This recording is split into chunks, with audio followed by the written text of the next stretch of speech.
Hello everyone, नमस्कार सभी को। आप सबका स्वागत है अपने यूट्यूब चैनल में। और आज हम डिस्कस करेंगे शिक्षा मनोविज्ञान के प्रीवियस ईयर क्वेश्चंस जो रीट लेवल फर्स्ट और रीट लेवल सेकंड के लिए अति महत्वपूर्ण क्वेश्चंस रहेंगे। पहला क्वेश्चन कौन सा हमारा देखते हैं कि पियाजे के सिद्धांत में एक एक प्रक्रिया जो पुरानी और नई धारणाएं और अनुभव के बीच संतुलन क्रिया है जाना जाता है। तो वो क्या होता है हमारा संतुलन। 3 नंबर ऑप्शन रहेगा इसका राइट आंसर। एक शिक्षक अपनी कक्षा में थॉर्नडाइक के सिद्धांत को लागू करने जा रहा है। निम्नलिखित में से क्या शिक्षक को लागू नहीं करना चाहिए? बच्चों को तैयार किया जाना चाहिए तथा उन्हें कार्य सीखने हेतु सही रूप से प्रेरित किया जाना चाहिए। बच्चों को नई चीजें सीखने हेतु खोज विधि के लिए उन्मुख किया जाना चाहिए। उचित अभ्यास तथा ड्रिल कार्य किया जाना चाहिए। जहाँ तक हो शिक्षक को पुरस्कार का उपयोग सही रूप में करने की कोशिश करनी चाहिए। तो इसका राइट आंसर रहेगा 2 नंबर कि बच्चों को नई चीजें सीखने हेतु खोज विधि के लिए उन्मुख किया जाना चाहिए। तो ये क्या रहेगा इसका राइट ऑप्शन। अत्यंत निपुणतापूर्ण अधिगम पद्धति जिस पर बांडुरा तथा वाल्टर ने बल दिया वे है पुरस्कार तथा सजा, निरीक्षण युक्त अधिगम या अनुकरण, स्ववास्तविकरण, ऊपर लिखित कोई नहीं। तो इसका राइट ऑप्शन रहेगा 2 नंबर यानी कि निरीक्षण युक्त अधिगम या अनुकरण।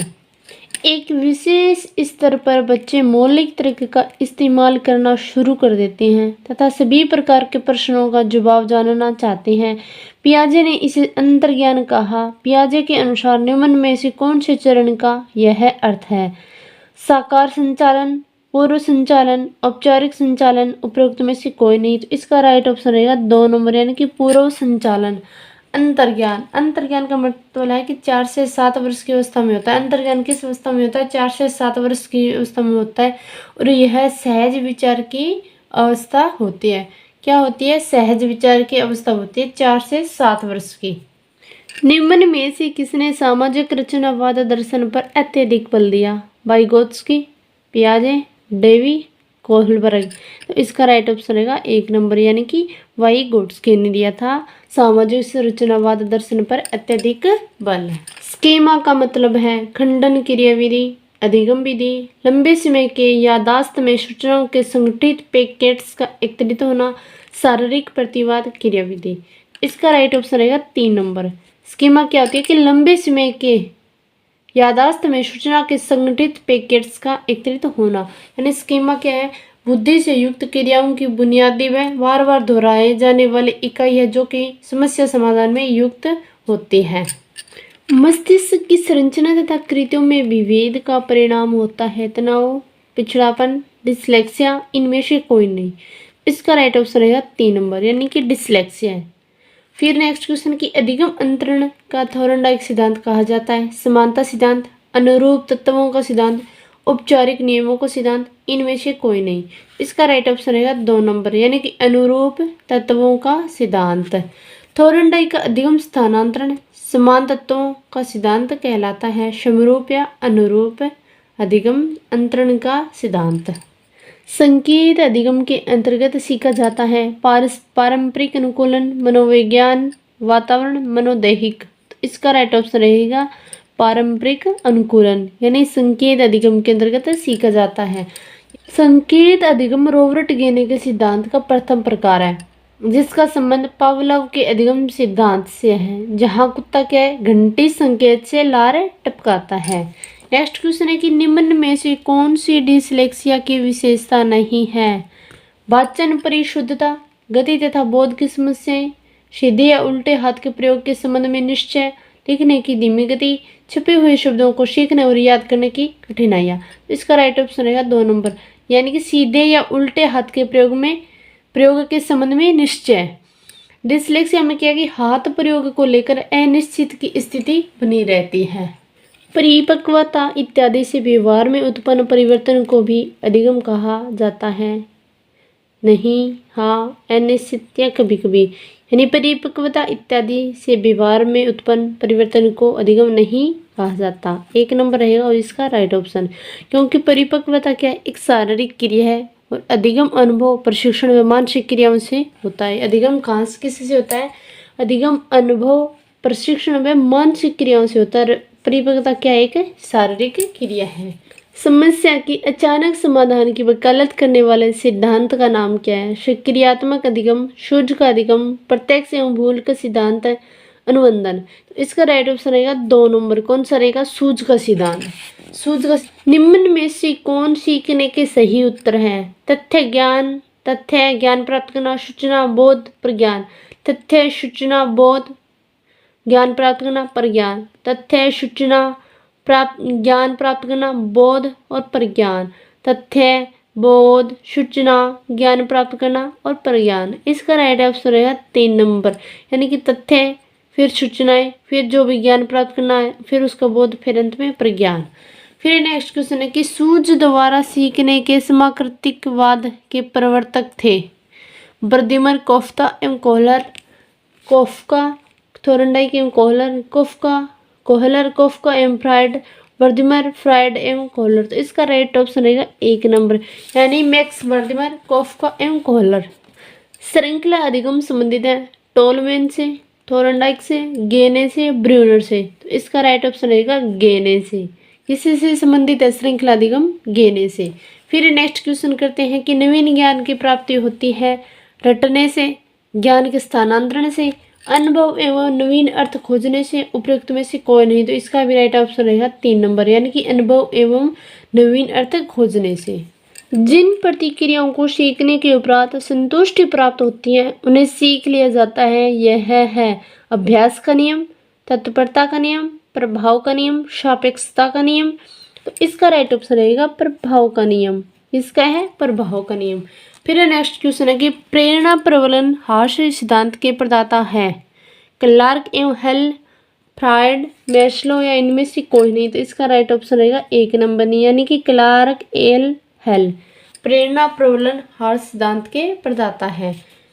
जीन पियाजे के संज्ञानात्मक विकास की अवस्थाओं में निम्नलिखित में से कौन सा सम्मिलित है? औपचारिक क्रियात्मक अवस्था, संवेदी क्रियात्मक अवस्था, मूर्त क्रियात्मक अवस्था, उपयुक्त में से सभी। तो इसका राइट ऑप्शन रहेगा कि तीनों ही अवस्थाएं ही क्या कि जीन पियाजे के संज्ञानात्मक विकास की अवस्थाएं हैं।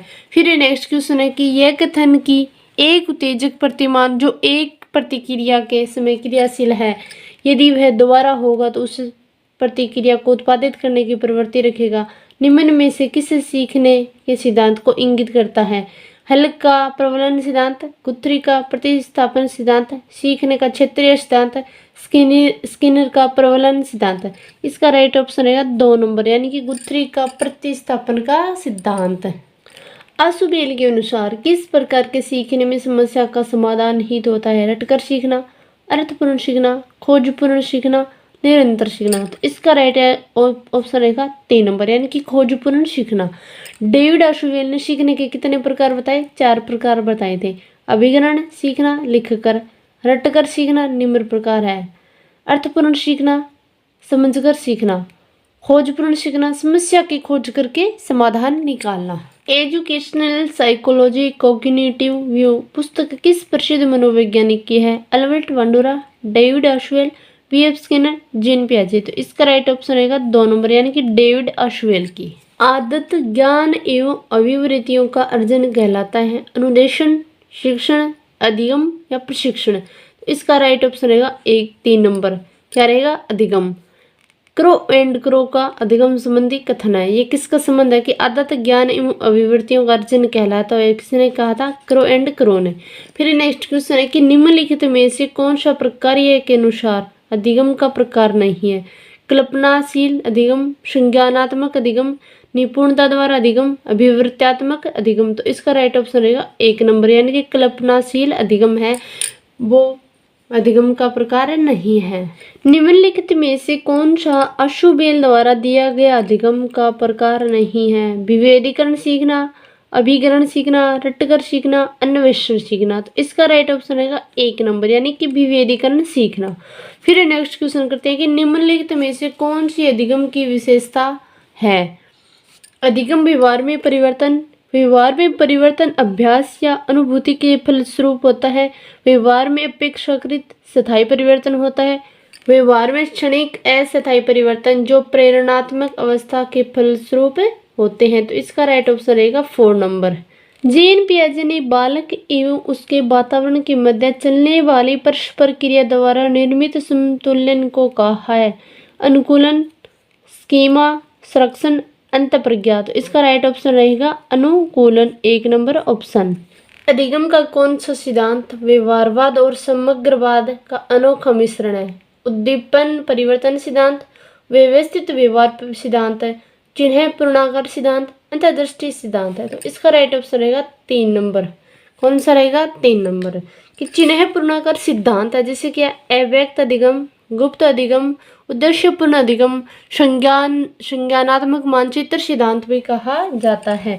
यह सिद्धांत क्या है कि व्यवहारवाद, गेस्टाल्टवाद, संज्ञानवाद, मनोविश्लेषणवाद, हार्मिक मनोविज्ञान व गत्यात्मक मनोविज्ञान का क्या है?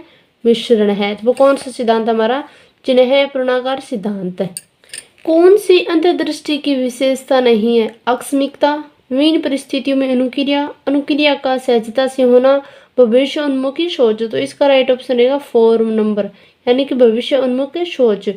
फिर नेक्स्ट क्वेश्चन है कि कौन सी मूर्त संक्रियात्मक अवस्था की विशेषता नहीं है? विचारों की विलोमीयता, संरक्षण, क्रमबद्धता व पूर्ण अंश प्रत्ययों का उपयोग, अंतःप्रज्ञा चिंतन अवस्था। तो इसका राइट ऑप्शन रहेगा 4 कि अंतःप्रज्ञात्मक चिंतन अवस्था क्या होती है? पूर्व संक्रियात्मक अवस्था में होती है। तो इसका राइट ऑप्शन कौन सा रहेगा हमारा? 4 नंबर। अधिगम के लिए क्या आवश्यक है? स्व अनुभव, स्व चिंतन, स्व क्रिया, उपयुक्त में से सभी। तो इसका 4 ऑप्शन क्या रहेगा? राइट। फिर नेक्स्ट क्वेश्चन है कि निर्मितवादी अधिगम के पक्षधर है? स्किनर, लेव वाइगोत्स्की, कोहलर, मेस्लो। तो इसका राइट ऑप्शन रहेगा 2 नंबर, यानी कि निर्मितवाद अधिगम के पक्षधर है लेव वाइगोत्स्की। अरे तो पूर्ण शाब्दिक अधिगम किसके द्वारा समझाया गया था?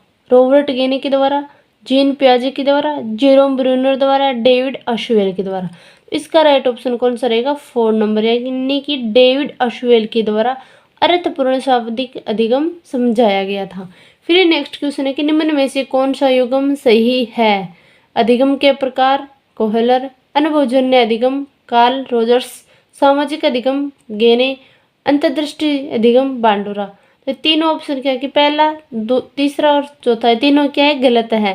लेकिन अनुभवजन्य अधिगम है वो किसके द्वारा दिया गया? कार्ल रोजर्स के द्वारा। राइट ऑप्शन कौन सा रहेगा हमारा? 2 नंबर। आज का सेशन कैसा लगा? अच्छा लगा तो ज़्यादा से ज़्यादा वीडियो को शेयर करना। अगर आप चैनल पर नए हो तो चैनल को जरूर सब्सक्राइब करना। धन्यवाद सभी को। राधा स्वामी।